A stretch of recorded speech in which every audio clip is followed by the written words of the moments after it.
It is the Monday after the Seattle Seahawks have returned to the top of the NFL. I'm Matt Berry live in South Florida for TGL tonight. Hannah Storm back there in Bristol. And Hannah, it was the defense, it was the ground game, and Seattle now Super Bowl champs. Yeah, listen, we talked about it all week last week in San Francisco, Maddie, that task number one for the Patriots was stopping Kenneth Walker. He ends up as the Super Bowl MVP, the first running back to do so since Super Bowl 32. Here's Walker today on his head coach, new on SportsCenter. When Mike came in, he talked about winning, and I believe everybody on the team bought into that.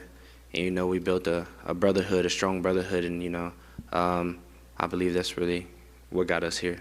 It's funny, I told the team on Saturday night, I got a bad habit of, him and Han in my office and with the rest of our coaching staff thinking about, plays and what we're going to run and how it's going to go. And then you get around the guys and you see them, and all of a sudden all those worries don't kind of go away magically. And I think that speaks to how they played. It just became very clear very early that they were a determined bunch, that we were going to play our style ball last night. And at that point, really, the plays became irrelevant. It was really the style of how the guys played. And just to play that relentlessly throughout the game was really impressive, and really proud of those guys. They played, that was a remarkable game by our defense.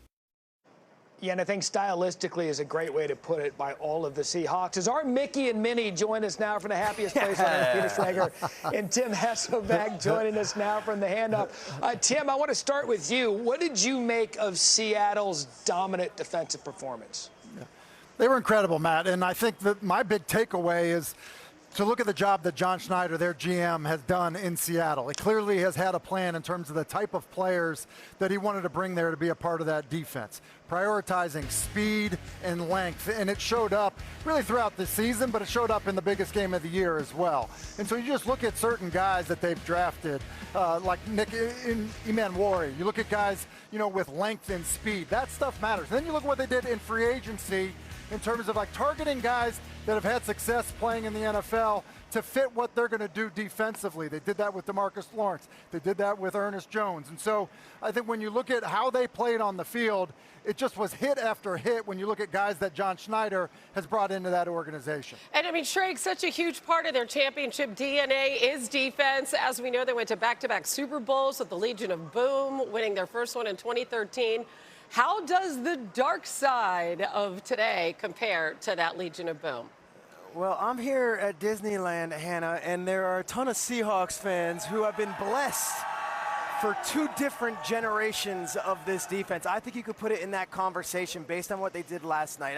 I don't know if anyone had a better first three quarters of a defense than what this defense did last night. Now, Drake Maye threw for 295 yards.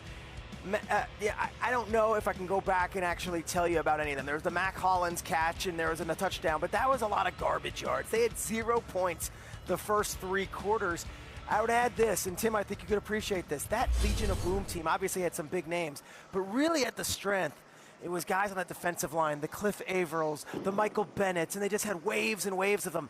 That's what this defense is. What a testament to that franchise that they could turn the complete roster over from 2013, 2014, and do this all over again within the span of a decade. Testament to John Schneider and, of course, Mike McDonald, the head coach. And did so against a player who was runner-up for league MVP. You just mentioned Drake Maye. And his shoulder was a storyline going into the game. He spoke about it afterwards, about how it felt throughout the night. Yeah, my shoulder feels, I shot it up, so not much feeling. It was good to go, and it felt all right. Did you feel like your shoulder limited you in this playoff run? I think it'd be hard to say that.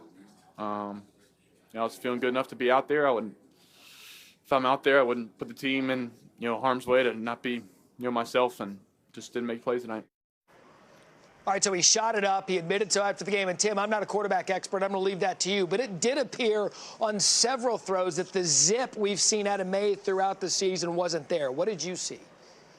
Yeah, I think it's fair to say he wasn't 100%, but I think he was good enough to go, and most guys, especially guys that play that position, don't feel perfect at the end of the season. Now, I actually thought it showed up more that he missed some throws short, but I thought it showed up more in his reluctance to take off and run. It's really been the best thing he's done throughout the postseason was be a threat as a runner, and I thought he was a little more hesitant than he had been in the past in terms of his eagerness to go and run the football, which they probably were going to need to do with him because they weren't able to protect him. So, in terms of his performance, they weren't able to protect him in the first half. And I don't think that he necessarily played poorly in the first half, but because he was just getting hit so much in the first half, I think it ultimately affected how he played in the second half. So, shoulder or not, you have to take your hat off to the Seattle defense in terms of their ability to win up front and the pressure they put on, quite frankly, one of the better young quarterbacks in the game. Yeah, I mean, exactly. And Schrags, I mean, they couldn't protect him really the entire playoffs. 21 sacks. That was a playoff record. I know there's plenty of blame to go around for their offensive struggles, but where do you place it?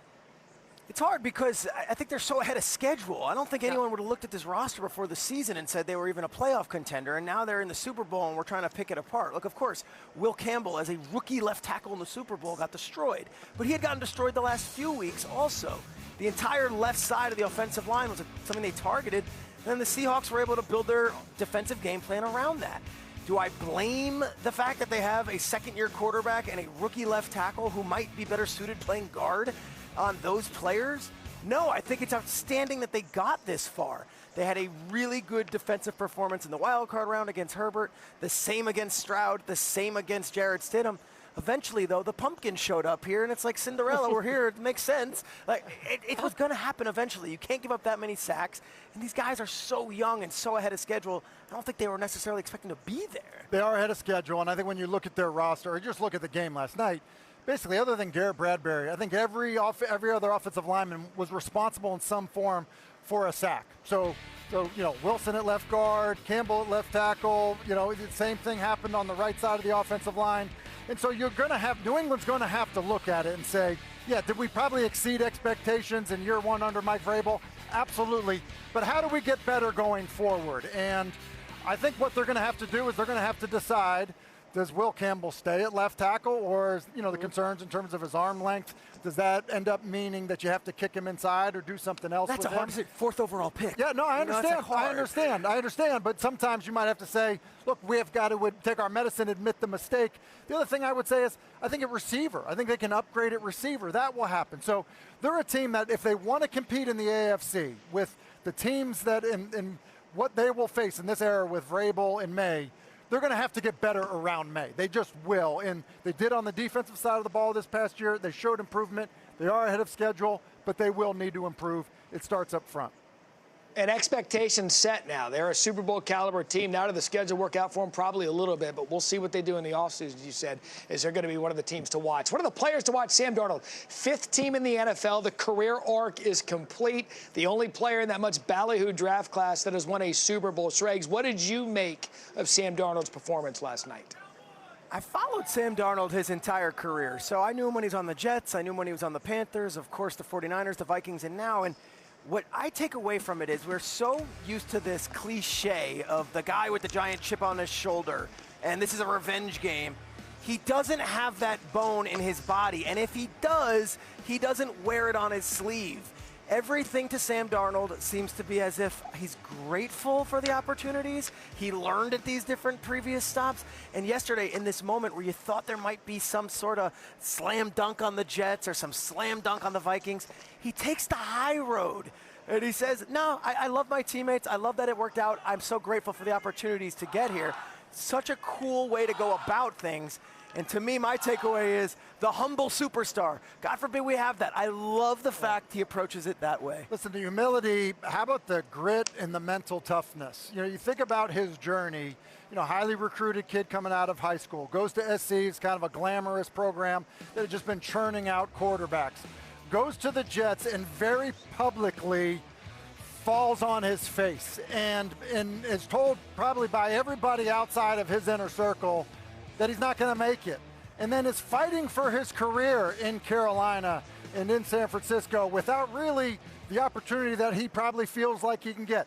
The number of people that believed in him was tiny. It was small. And so to recover from what he's recovered from, I hope that people understand. Look, it's not Kurt Warner's story of stocking shelves in a grocery store, but it's not far off in terms of probably the dark days that he was dealing with of wondering, can I do this? Will this ever work?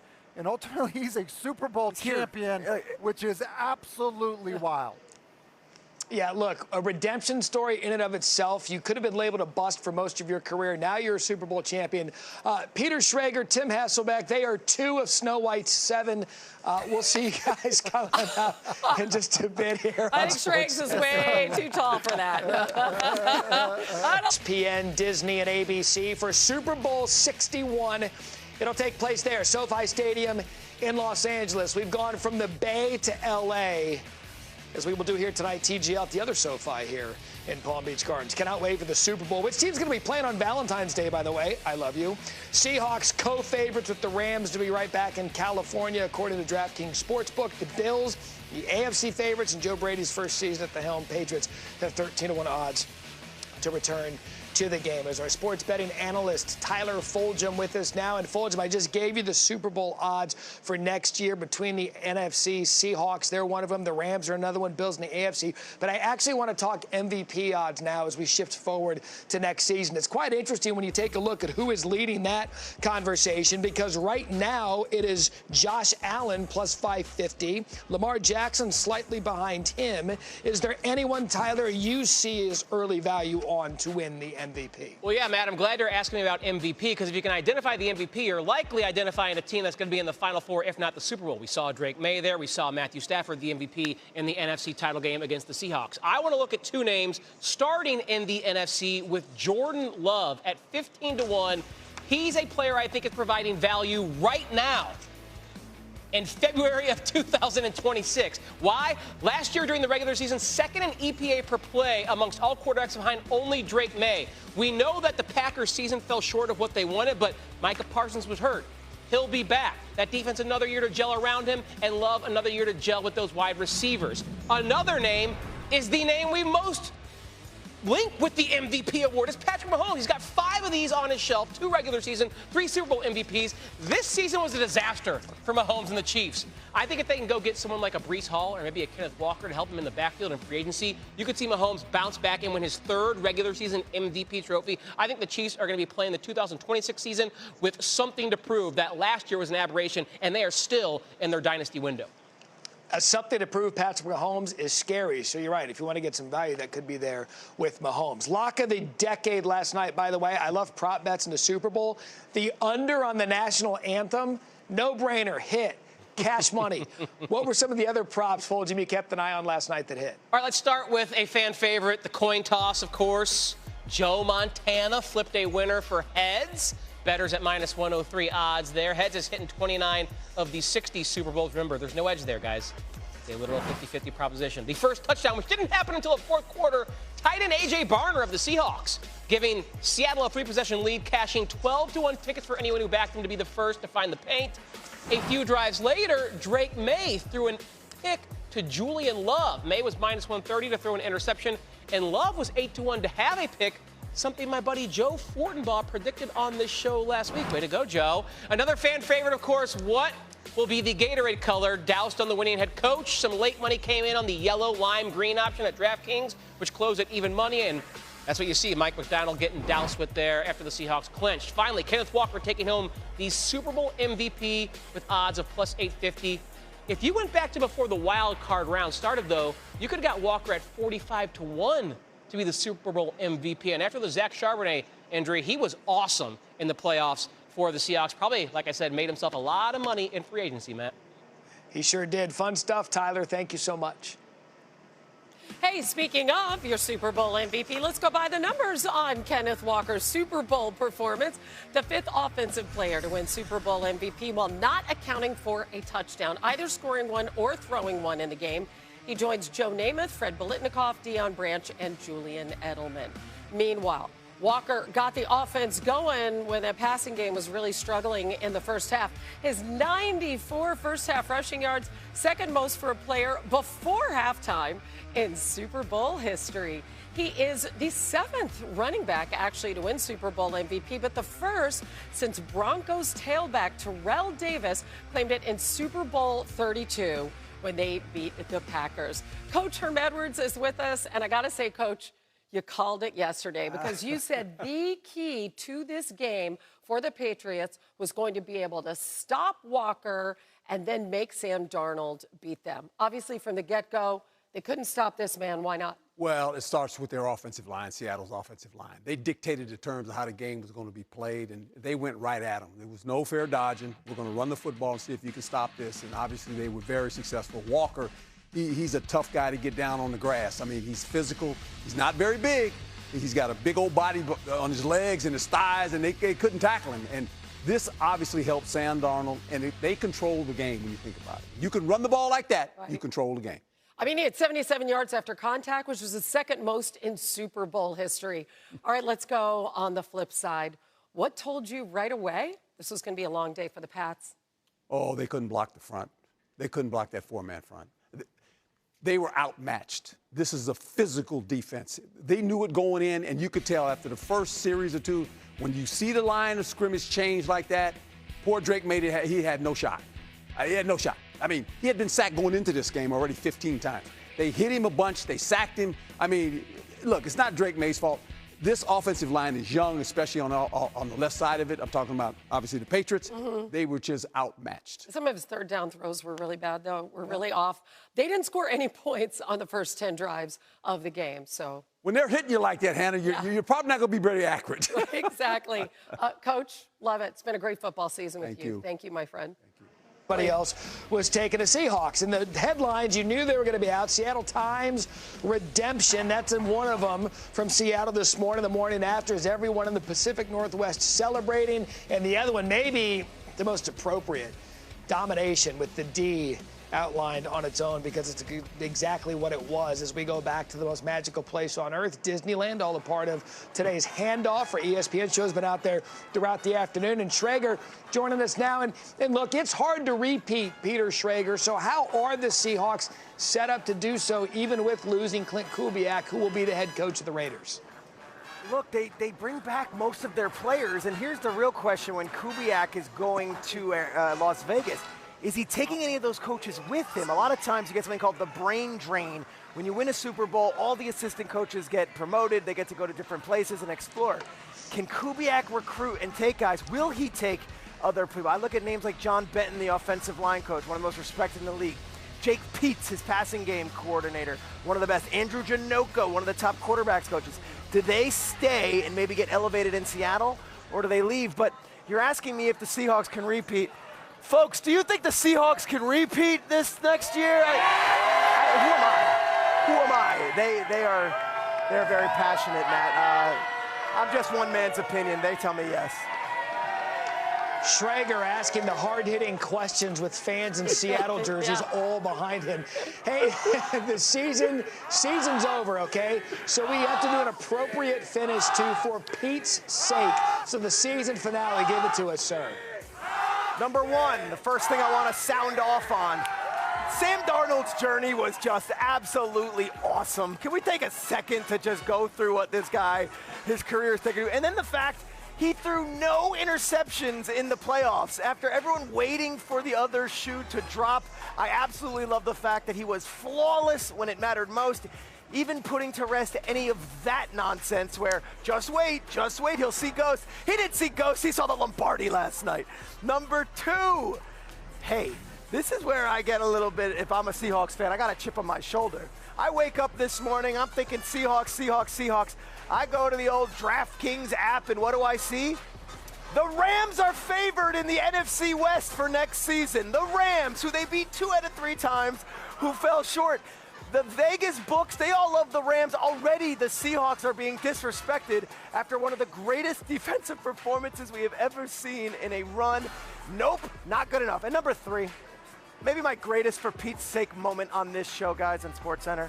I'm pissed off that Bad Bunny didn't ask me to be a part of this halftime show. I'm watching this thing. I see Jessica Alba. I see Lil Miko. I see all these different Pedro Pascals. My phone was open. I wasn't working last night. Matt, Hannah, the fact that I'm seeing Dave Grutman, the big club connoisseur. I was available. I would have loved to have been a part of the halftime show. Nothing. Rock Nation didn't reach out to me. NBC didn't reach out to me. Bad Bunny lost my number. I wasn't a part of the halftime show, and that's for Schrager, what the hell would you have offered to that halftime show? What would you have done? Does this not do it for you? This is what we would have had. No. It would have been incredible. No. Yeah, and in one dance like that, you would have ended Bad Bunny's movement in the matter of 10 seconds. Yeah. I know. All right. I know. And boy today isn't about a Katrine. bunny. It's about a Mickey. Schrager, you know what? We're canceling for Pete's sake. It's done.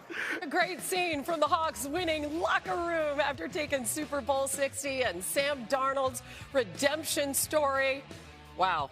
With a fairy tale ending, raising that Lombardi trophy as the first quarterback to win a Super Bowl on his 5th career team. He becomes the 4th quarterback to win a title in his first year with a new team. And Tim Hasselbeck is back with more on this story. I mean, there were so many elements to it. You even think, what if J.J. McCarthy hadn't been injured and he hadn't gotten the shot that he did in Minnesota and then go to the Seahawks? Just so many twists and turns. What did he show everybody with his journey, Tim? Yeah, you mentioned redemption, Hannah. I just think it's the mental toughness, the grit, the resilience, the hope that he, would get an opportunity. You mentioned the time in Minnesota. There's no guarantee that he's even going to see the field there. It's just absolutely remarkable, to have the public failure that he had in New York. And then it didn't go, New York to Minnesota. There were stops along the way. And the ability to kind of continue to believe in yourself, to continue to chase the dream of being able to accomplish probably what only he and maybe his immediate family thought that he could do is absolutely remarkable, because there had to be dark days for him. But what he did with his opportunity in Minnesota, which was not guaranteed, and then what he did this season, I think it has to give anybody that's followed the league or seen guys fail have a ton of respect for what he was able to come back from. Just to be able to even sit behind Brock Purdy, right, for a year and then be open to learning and becoming a better quarterback, never giving up, it's really inspiring. Okay, now you made the point earlier that this was an early time for the Patriots. We did not expect them to reach the Super Bowl yet. So there's a lot of good there. But Tim, how devastating to have a really disappointing performance in the Super Bowl. How do they bounce back? Yeah, I think it's going to be hard to bounce back because the expectations now are set extremely high. And I think when they watch the film of this game, at least on the offensive side of the ball, I think they're going to be really disappointed with how they played. And look, they got beat, and they got beat bad up front. And so it'll certainly put some questions in terms of the direction that they end up going, especially with their offensive line. And I think it'll be hard for Drake Maye to watch because I think he'll see, opportunities that he could have had to play better. And it's hard for a young player to look at that, kind of understand the magnitude of that loss and bounce back from it. Now, I will say, I do think that Mike Vrabel's leadership style, I think his experience both as a player and as a coach will lead the team the right way in terms of kind of flushing what happened in the Super Bowl and being able to move forward. So much talk about Dan Marino, the only younger quarterback than him to start a Super Bowl, going to the Super Bowl, never getting back. But let's hope the Patriots, with all that championship experience they have of how to build a team, that they can do what they need to do to get back. Tim Hasselbeck, great being with you today. Thank you.